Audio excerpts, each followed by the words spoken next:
Bonjour à tous, bienvenue dans un nouveau numéro de Quintet Express. Très heureux de vous retrouver pour l'analyse de deux nouveaux quintets en ce milieu de semaine. Le quintet de ce jeudi et de ce vendredi, deux quintets qui se dérouleront sur l'hippodrome de Paris-Vincennes. Et donc, vous l'aurez compris, à la lueur du trot, attelé notamment avec ces deux quintets. Semaine riche en émotions et en rebondissements. Effectivement, le mois de février vient à peine de commencer. On a appris le décès du champion Jacques de Belloué. C'était ce lundi. Le champion de Christophe Gallier qui avait remporté prix de Cornulier, prix d'Amérique et de nombreux groupes 1 qui aura marqué l'histoire des courses hippiques à n'en pas douter, au trot monté, au trot attelé. On a appris ce mardi 4 février, le lendemain, la mort du prince Aga Khan, de son Altesse l'Aga Khan, qui s'est éteint à l'âge de 88 ans et qui était évidemment, on ne vous présente plus, une légende des courses hippiques, notamment dans la discipline du plat, propriétaire et éleveur de renom avec cette fameuse casaque rouge et verte qui aura marqué plusieurs générations et qui était associée à de grands champions et championnes, avec Zarkava notamment, évidemment tous les autres, Dalekani et tous ceux qui vont avec. Voilà, vous l'aurez compris, semaine très riche en émotions de ce côté-là et riche en rebondissements. Pourquoi ? Parce que c'est tombé aujourd'hui, le Prix de France Speed Race, deuxième finale des America Races, aura lieu du coup ce dimanche. On sera le combien ce dimanche ? On sera le 8. Non, on ne sera pas le 8, on sera le 9, pardon. 9, Ce sera dimanche 9 février. Le Prix de France ne sera pas quinté. On n'a pas réussi à faire le plein dans cette course. Elle devait l'être jusqu'au forfait de Idaho Tillard. C'est tombé ce matin. Le cheval, apparemment, ce serait... c'était quoi ?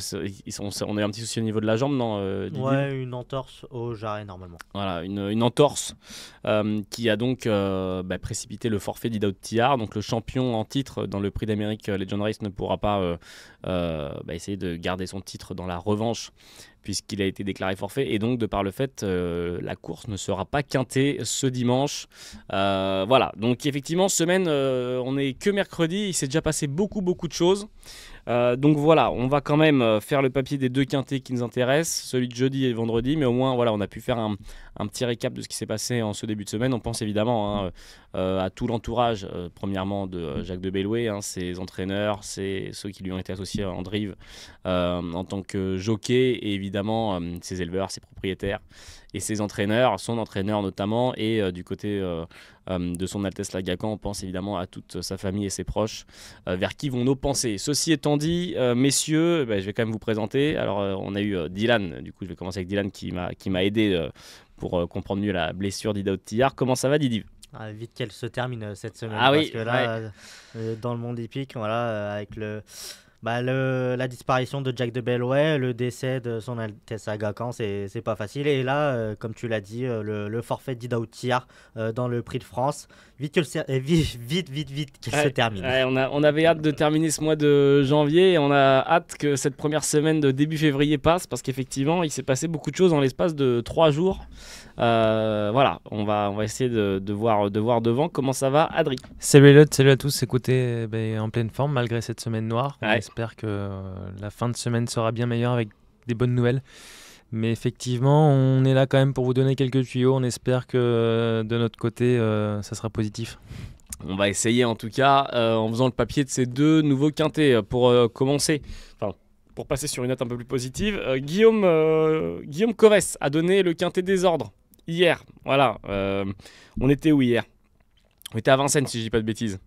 J'ai un doute. Hier, oui, on était à Vincennes. Parce qu'en fait, j'ai un doute sur les jours. Oui, voilà. Hier, on était mardi. Voilà. Hier, quintet des ordres de Guillaume Covès, qui paye un peu, je crois. Je crois pas que ce soit titanesque, mais je crois que ça paye quand même un petit peu. Donc voilà, Guillaume Covès, bravo.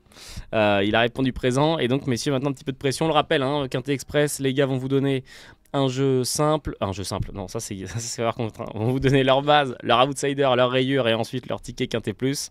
On va tout de suite démarrer. Est-ce que Dylan, tu peux nous présenter cette première course qui nous attend ce jeudi 6 février à Vincennes ? Ce sera mon anniversaire. Ah tu vois, regarde. Allez hop. Donc, va falloir trouver le quintet. Si je peux avoir un quintet pour mon anniversaire. En effet. Après, malheureusement, tu seras plus là si tu as le quintet.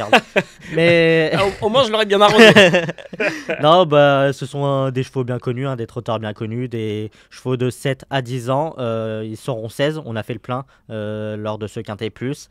Et ça sera sur la distance de 2100 mètres de la grande piste, donc 9 en première ligne. Et donc 1, 2, 3, 4, 5, 6, 7.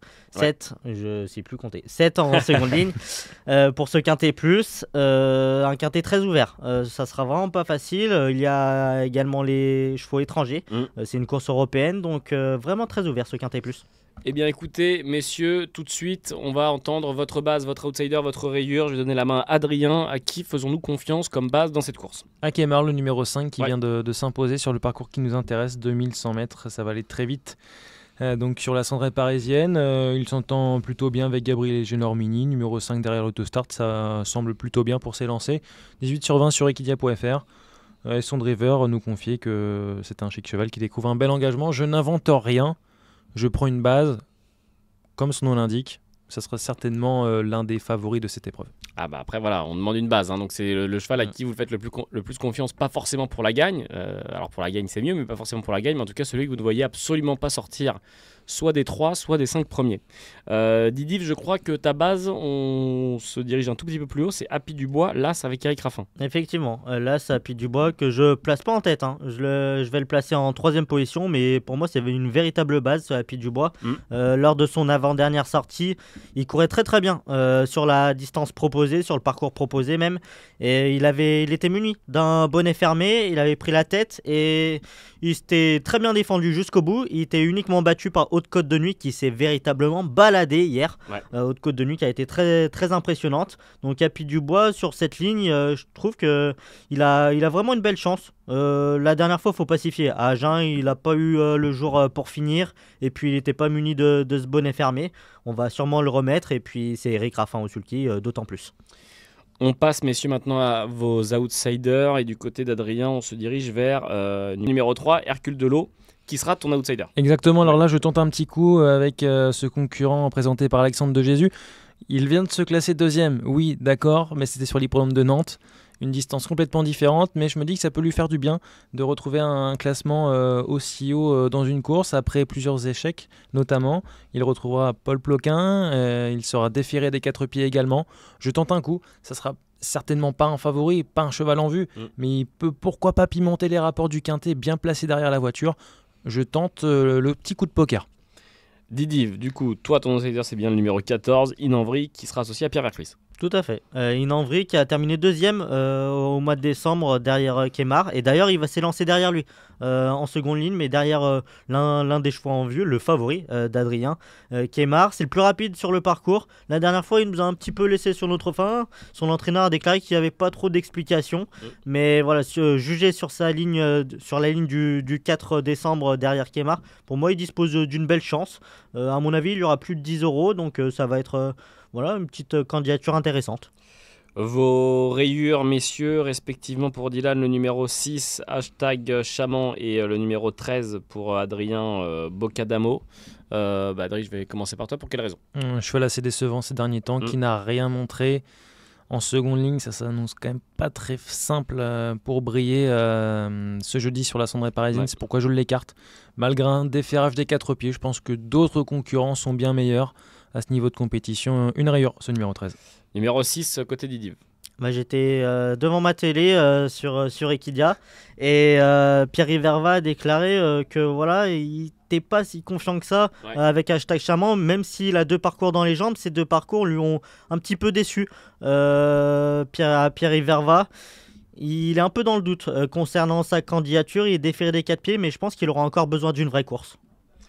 On raye donc, et vous avez maintenant les bases, les outsiders, les rayures de chacun. On va vous écouter, messieurs, pour vos tickets. Je vais donner la main à Adrien, qui a opté pour une formule en 6 chevaux. On t'écoute. Exactement, avec le numéro 5, donc en tête Kemar. Ensuite, je place le numéro 3, Hercule de Léo. Ensuite, le numéro 1. On en a parlé notamment avec Dylan. Ensuite, le 9, le 16 également. Et enfin, le 10 en 6e position. Voilà un petit peu pour pimenter les rapports, on va dire. 5, 3, As, 9, 16 et 10 côté Adrien. Que faisons-nous du côté de Dylan? On en a beaucoup en commun, non? 5 sur 6, il me semble. Vous en avez, on ne s'est pas concerté quand même. Non. On avait 5, c'est ça, 5 sur 6. Ouais, il me semble. 5 sur 6, ouais. Impeccable. Mais bon, on sait jamais. Mais bon. C'est peut-être la combinaison gagnante. J'ai le même favori qu'Adrien, le numéro 5, qui est Mar, qui reste sur une plaisante victoire, même si c'était il y a 2 mois, mais je pense qu'on a vraiment préparé cet engagement. C'est en plus le tandem redoutable Gelormini Bondo. Ensuite, en deuxième position, Instinct Dauphin. C'est un cheval, certes, il a un petit peu déçu, j'en attendais un peu mieux de sa part la dernière fois, mais il s'était retrouvé le nez au vent haut de la montée. C'est un cheval qui possède une redoutable pointe de vitesse finale. Il l'a montré le 21 décembre et il avait croisé ses adversaires pour finir. Et avec le 16, c'est pas plus mal. On va attendre et venir finir, et je pense qu'il peut terminer sur le podium, tout comme ma base solide, le numéro 1, Happy Dubois, qui sera certainement muni de son bonnet fermé et qui est associé à Eric Raffin. Ensuite, j'ai placé le numéro 9, Ibis Pétévinière, pareil, qui reste sur une victoire. C'est Ibis Pétévinière, c'était dans un bon lot. Il avait hérité d'ailleurs du succès après enquête, mais il finissait vraiment de belle manière. Il avait tardé à trouver l'ouverture, ce Ibis Pétévinière. En classe pure, je l'aurais placé sur le podium. Mais le souci, c'est son numéro 9, tout simplement, à l'extérieur. Donc ça me pose un petit peu un point d'interrogation. Le numéro 14, Inno Henry, mon outsider, je vous en avais parlé tout à l'heure. Et l'outsider d'Adrien, le numéro 3, Hercule de Léo.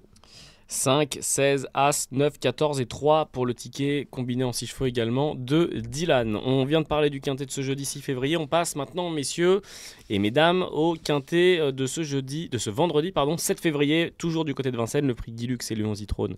Deux voix iconiques du monde des courses, bien évidemment, qui ont donné leur nom à ce quintet. Course européenne, toujours. Cette fois-ci, le départ sera volté. R1, C8, départ 20h15, comme vous en avez l'habitude tous les vendredis. Et on est moins dans ce quintet, on est 13. On va voir si c'est plus facile de l'analyser ou pas. Est-ce que, Adri, tu peux nous présenter cette course avant de nous donner tes bases, etc. Le quintet plus dernière course du programme sur le plateau de Gravel, donc 20h15, 2700 mètres à parcourir, uniquement pour des juments d'expérience, qui plus est, que l'on connaît quand même plutôt bien sur l'hippodrome de Paris-Vincennes. Donc des juments de 7 à 11 ans n'ayant pas gagné 341 000 euros pour être précis dans les conditions de course. Ma base solide un petit peu, qui fait figure également de favorite plutôt dans cette épreuve. J'ai placé le numéro 3, High Propulsion, en tête de mon ticket. Régulière, il n'y a rien à dire, avec Eric Raffin à son sulky d'or en titre. Plaqué des antérieurs, déférés des postérieurs. Configuration dans laquelle elle se sublime. Franchement, je ne vois pas ce qui peut lui arriver ce vendredi soir. Côté Adrien, donc, vous l'aurez compris, on fait confiance au numéro 3, High Propulsion, avec Eric Raffin. Côté Dylan, vers qui se dirigeons-nous comme base dans ce quintet ? Pareil, numéro 3 et Propulsion. Ça continue, on prend les mêmes, on recommence. Exactement. Mais ce n'est pas ma favorite. Mais je trouve que c'est vraiment un coup sûr dans cette épreuve. Comme tu l'as très bien dit, Adrien, c'est une jument très régulière. Elle fait absolument toutes ses courses. Elle est associée à Eric Raffin. Elle est plaquée des antérieurs, déférée des postérieurs. C'est une configuration dans laquelle elle se montre rarement décevante. Elle a déjà fait ses preuves sur le parcours, il n'y a rien à redire. Et puis elle vient de battre son record d'une 10-5. Souvent quand on bat son record, ça veut dire qu'on est vraiment en pleine peau actuellement. Donc sur sa forme, sur sa lancée, normalement elle devrait terminer à l'arrivée. Vous l'aurez compris, donc la même base pour Adrien et Dylan. On va avoir un petit changement. Côté outsider, vers Adrien, on se dirige vers le numéro 10, Gloire du Perche. Oui, effectivement, Gloire du Perche, je tente quelque chose une nouvelle fois avec notamment David Thomas à son sulky. Je trouve qu'elle courait bien. Certes, c'était sur 2100 mètres. Cette fois-ci, c'est la longue distance, ça sera autre chose. Mais elle est quand même capable de jolis coups d'éclat, notamment avec sa 3e place dans le prix de Tourcoing le 13 décembre 2024. C'est pas forcément une première chance dans cette épreuve, mais pourquoi pas, elle peut pimenter les rapports aux alentours de 15-20 contre 1. Que dire d'autre ?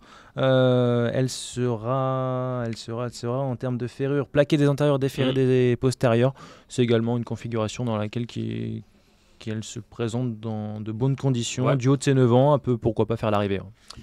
On avait dans la course du jeudi, soit la veille du quintet qu'on analyse, hashtag Chaman. On passe cette fois non pas hashtag mais à Gypsy de Chaman. Ce sera numéro 13 et ce sera la petite outsider de Dylan. Bah tu vois, moi, Pierre Verval la veille, rayure, et le lendemain, outsider séduisant.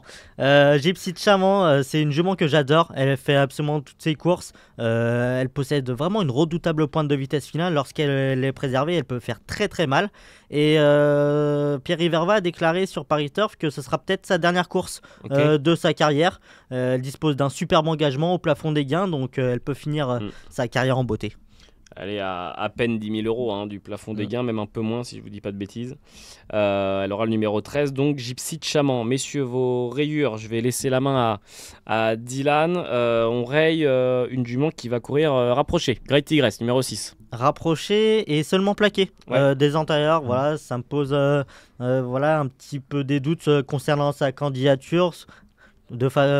Courir de façon rapprochée, uniquement plaqué des antérieurs. Et dans cette configuration, elle n'a jamais fait l'arrivée. Elle a jamais fait l'arrivée, donc j'ai des doutes. Numéro 6, donc on raye côté Dylan, Great Tigress, et côté Adrien, on va rayer numéro 8, Gasoline du Seu. Ouais, compliqué ces derniers temps pour cette jument qui enchaîne les contre-performances.